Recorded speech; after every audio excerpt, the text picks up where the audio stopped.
portable sheds are beyond the scope of this inspection, beyond my standard of care.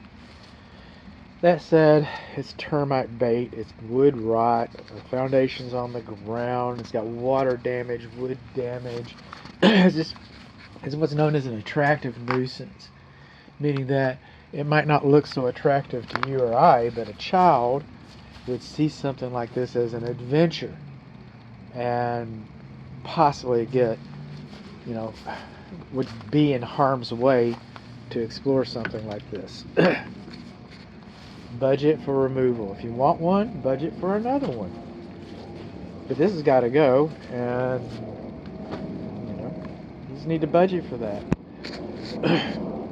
Fences are beyond the scope of this inspection, but we've got some dog screens around here. This fence back here is installed backwards, considering that you've got a jacuzzi bathtub. So we're coming along here. On the north side of the house, we've got stair-step cracks between the brick and mortar right here where the fence comes in contact with. We've got movement. Look at this movement right here in the kitchen. It's also where I've measured a lot of movement on the floor, by the way. Missing grout right here. Missing mortar right here. Again, around here, stair-step cracks. Smaller than these. Coming on along, trees too close. I get it. They're crepe myrtles. Look what they're doing. What they're doing to your siding. The roots aren't helping your foundation either. This whole thing should be taken down. It was never installed properly. I don't trust it. See these little holes right here? There's only one reason for those holes. Got some more. There's another one. Only one reason for those holes. It is so absolute that there's only one reason for those holes. I can safely say this house has been treated for subterranean termites. I can't tell you when it was treated, I can't tell you who treated it, and I can't tell you what it was treated with. But at some time in this structure's history, it was treated for subterranean termites. And usually, but not absolutely, usually that's a reaction. Sometimes it's preventative. I'm going to put a jet tub out here. I want a termite treatment over here because I know that these things are going to be related. I know I'm putting all this wood next to the ground. I know that I got a jet tub. These are all related. Maybe I want to do a preventative treatment. So there's reasons to do a preventative treatment. But I'd say it'd be safe to say that 95 or more % of the time, it's a reaction. It's a reaction. We do not have a ledger board. We've got the wrong kind of fasteners. We've got the wrong kind of connectors. There's nothing holding this thing up. Got a broken rafter over there, less than 6 foot 10 inches of headroom over here. Our thermometer does not work. It does not work. We've got exposed electric cables. We've got no GFCI out here. This is an attractive nuisance. This is a dangerous situation for adults. Okay, our siding's come down. Our siding's in direct contact with concrete. There's nothing to keep water, and you can see how it's been doing it. Water wicks up inside the wood, causes it to rot. In another video, I say that I cannot find a sewer clean out. Well, this is a sewer clean out right here. This is our back faucet right here. And like the front faucet, it does not have a vacuum breaker. It does not have a vacuum breaker.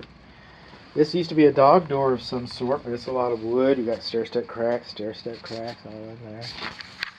We do not have kick-out flashing right here.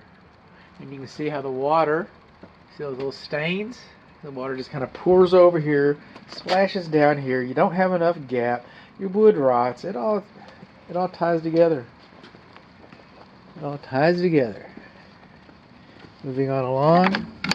Fence opens out like it's supposed to. It's got a self-closing spring and a latch like it's supposed to. Got some cracks on our driveway. Got a little bit of movement right in here. Ice can collect in here and freeze in here. Our casement shouldn't be that close to the concrete. Okay, water can wick up inside of there. We got some. It's worse on this side. But we can tell we got some movement here. There's our vertical casement board missing a light, right? Coming along here, we got some of the same. Not as, hey doggy, not as much, but if you move some things around, you can kind of see the casement down underneath it. I'm gonna be able to close the garage door. Hi, so is this gas pipe comes into the house? It's supposed to be painted. Looky here, we got a grounding rod. It's supposed to be within 6 feet of the meter, and nothing's hooked up to it. There are no wires hooked up to our grounding wire. Our grounding rod, no wires. This is the control wires for the lawn sprinkler system, so it's going to be interesting to see if that works. High soil, wood rot, trees too close touching, trees too close touching. Coming along, we got negative drainage right in here. A little bit of separation right there.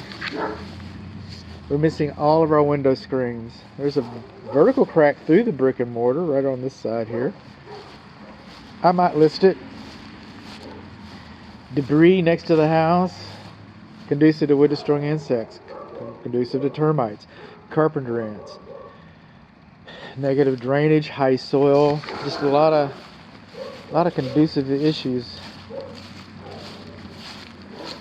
Moving on along, again, debris, high soil, bushes. Moving on along, the brickwork looks pretty good right along this one stretch here. Then we come along here.